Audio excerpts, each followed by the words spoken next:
Mathilde Alanic, Les roses refleurissent. Chapitre 9. Adrien, entre deux charades, achevait de jouer la fée à la fontaine. Les mains gantées se rapprochèrent pour de molles applaudissements. Un murmure complimenteur parcourut le salon de la Borde. Des premiers rangs des fauteuils où étaient assises les femmes et les jeunes filles en claires toilettes, aux groupes de smoking garnissant les embrasures des portes et des fenêtres. Charmant, bravo, très délicat.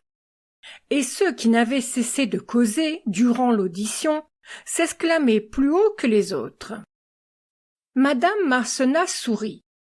Elle était de belle humeur ce soir-là, ayant, autour d'elle, le gratin de ses connaissances.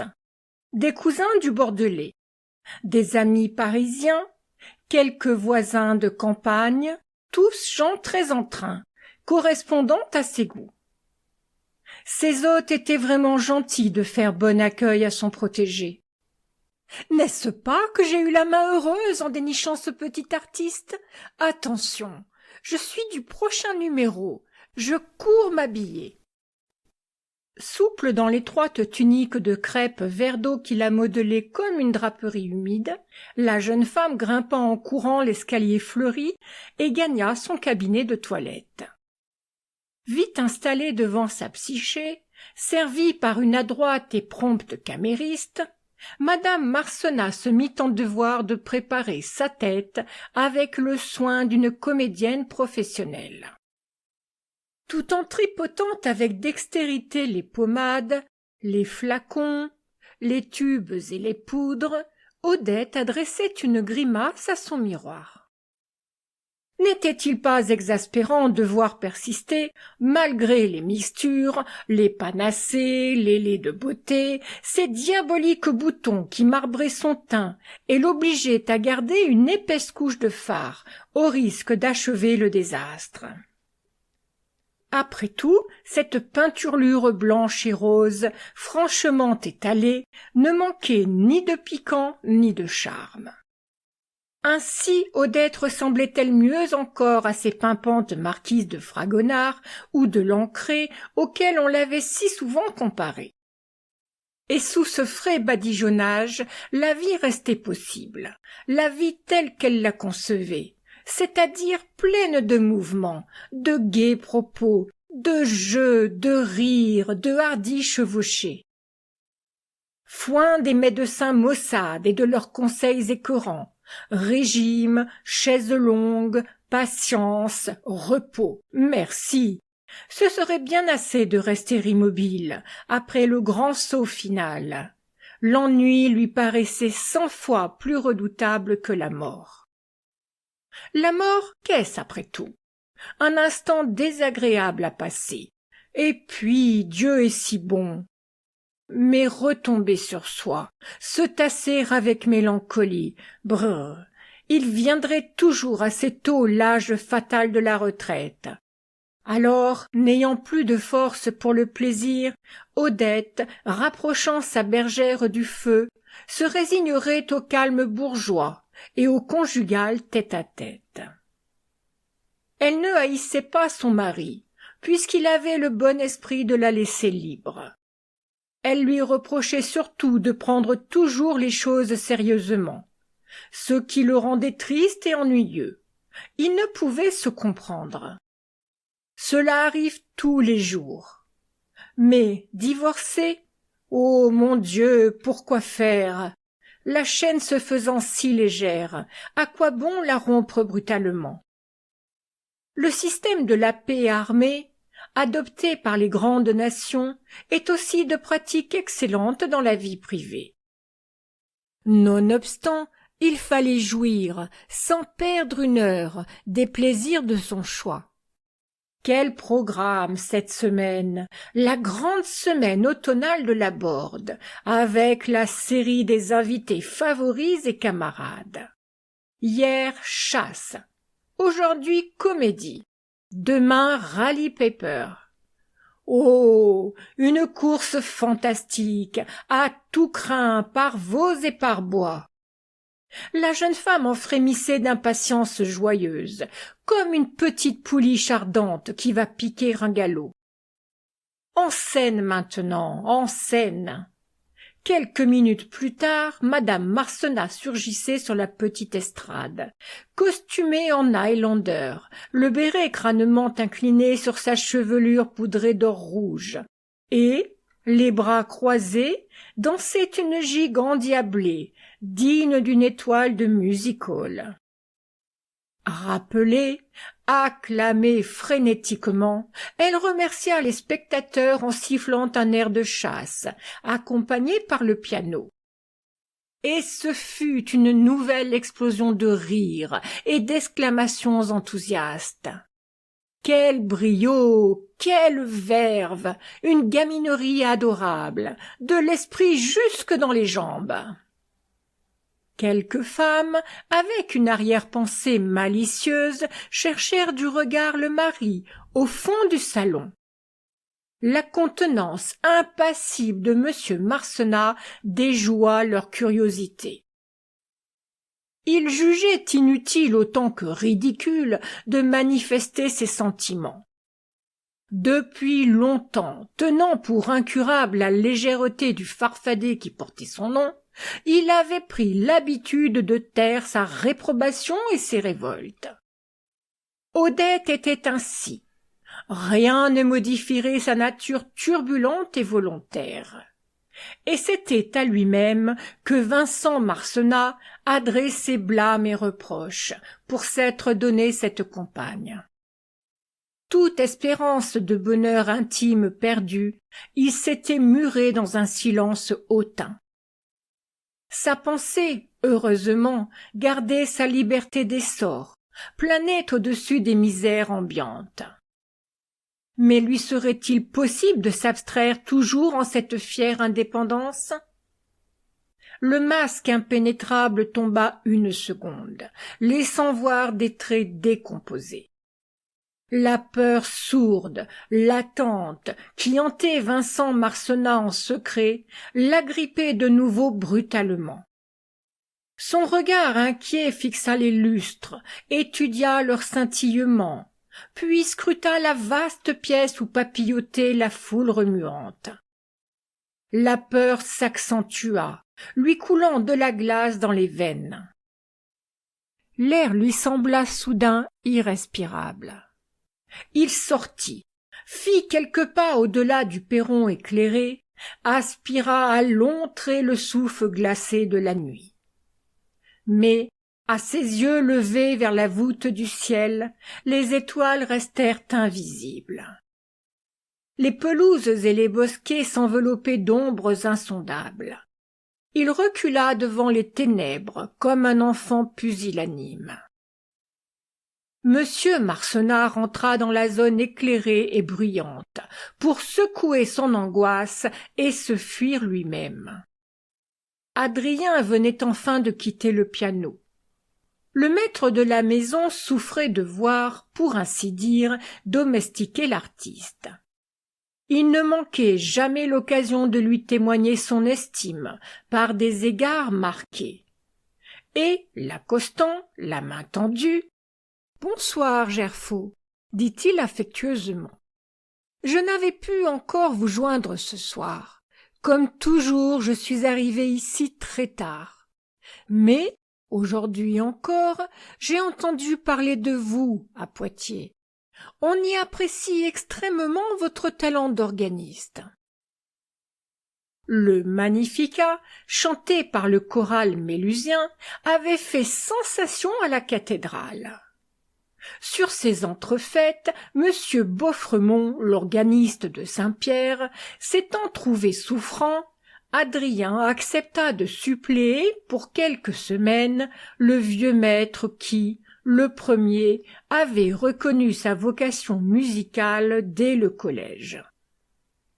Les communications entre Lusignan et le chef-lieu étaient faciles. Le frère et la sœur demeuraient donc dans la maison du plateau. La question du départ restant en suspens est combien incertaine. « Savez-vous qu'on vous considère comme le successeur éventuel de M. Beauffremont ? Que diriez-vous si celui-ci, se décidant à la retraite, on vous offrait vraiment de le remplacer? Adrien eut un sursaut presque effrayé. Il pressentait bien que cette question lui serait posée quelque jour, et l'idée de l'option qui s'imposait l'atterra. Monsieur Marcenat comprit cette inquiétude. « Rassurez-vous, je n'ai point charge de plénipotentiaire officiel, mais il est bon que vous soyez prévenu afin d'y réfléchir à loisir. Pesez à l'aise le pour et le contre. Ici, une situation stable, honorée, une carrière artistique dont vous pouvez faire une sorte d'apostolat. Que vous présente Paris en compensation? La lutte, la fatigue, quelques chances brillantes peut-être, mais si rares, si aléatoires. » Adrien baissa la tête sans oser risquer une réponse. Une petite main solide lui frappa l'épaule. Madame Marcenat avait entendu les dernières paroles de son mari. Accorte sous le travesti qu'elle gardait pour le tour de valse final, le poing sur la hanche, elle riait de toutes ses dents nacrées. « On diffame encore, mon cher Paris. Allons, Gerfaut, ne vous laissez pas impressionner. Paris, c'est la vraie patrie des artistes, le pôle de leur boussole. Loin de lui, ils perdent le nord. Là seulement se consacre un talent. On monte sur le pavois, ou bien l'on se brise, mais du moins on vibre, on se sent vivre. Et je pense comme mon ami Nietzsche, il faut vivre dangereusement. » Ce disant, la surfemme, une main belliqueuse sur la garde de sa Clémore, jetait un coup d'œil de défi moqueur à son époux. Celui-ci fut, sans doute, tenté de répondre à cette Nietzschéenne imprévue que l'apocalyptique philosophe avait dit aussi « Quand tu vas chez les femmes, n'oublie pas ton fouet ». Mais le piano, où venait de s'asseoir une personne de bonne volonté, commençait la ritournelle d'une valse. Et le fringant Highlander s'éloignait, en bostonnant, à l'épaule du lieutenant de Gaillac, la bête du rallye de demain. Paris, Poitiers, le dilemme ne cessait plus de rouler dans l'esprit d'Adrien Gerfaut.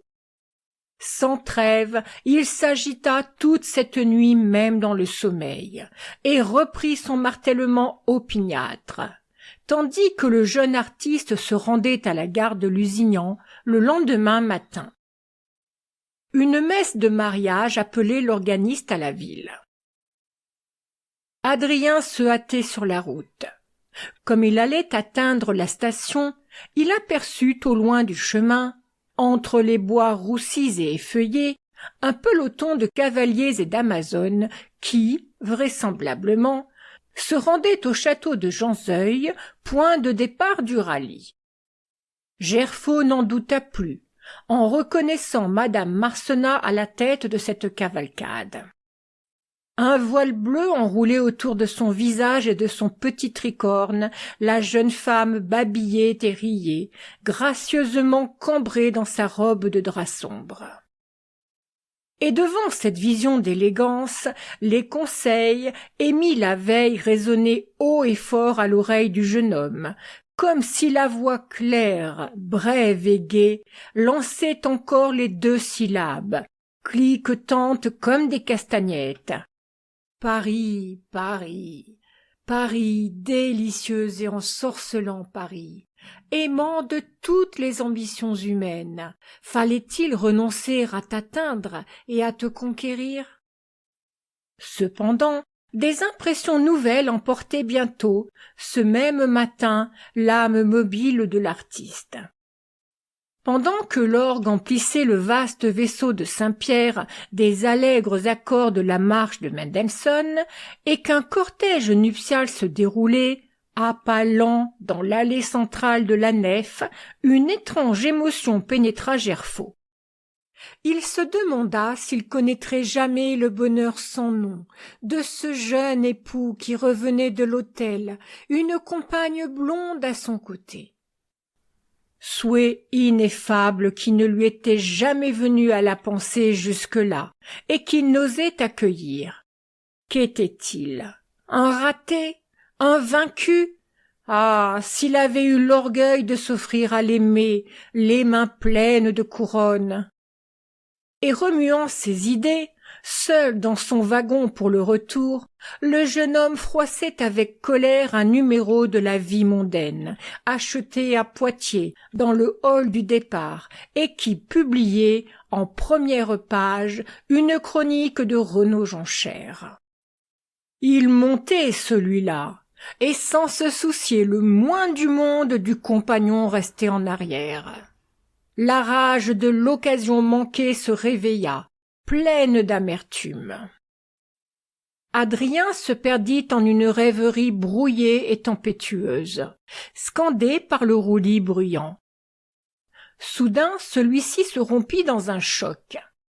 Le train s'immobilisa. Des portières s'ouvrirent, des exclamations s'échangèrent. On était alors en une série noire de catastrophes de chemins de fer, d'horaires déréglés, de coupables négligences. Ce convoi même était parti de Poitiers avec une demi-heure de retard. Gerfaut avança la tête au dehors pour se rendre compte de ce qui arrivait. Il aperçut, aux barrières d'un passage à niveau, un encombrement d'équipages, d'autos, de chevaux de selle, tenus en main par des domestiques et des paysans. Sur la voie vaguait un bai brun, les yeux désorbités, les naseaux fumants, le flanc rougi, dont un homme essayait de rattraper les guides. Puis, devant la machine, un rassemblement compact où s'agitaient des blouses, des uniformes, des habits rouges.